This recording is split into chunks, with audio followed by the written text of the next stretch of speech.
ఉంది. వెలుగు అంటే మనం చూస్తున్నాము, మనకి ప్రకృతి సంబంధమైనటువంటి వెలుగునే మనం ఆస్వాదిస్తూ ఉన్నటువంటి వారు ఉన్నాం.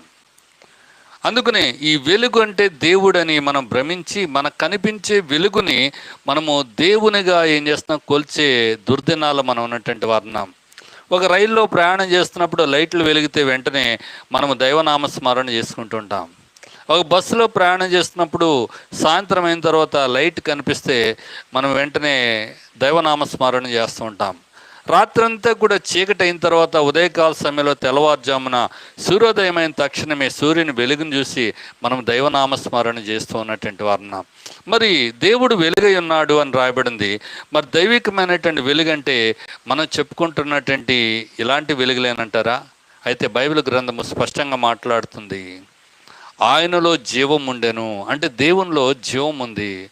ఆ జీవము మనుషులకు వెలుగై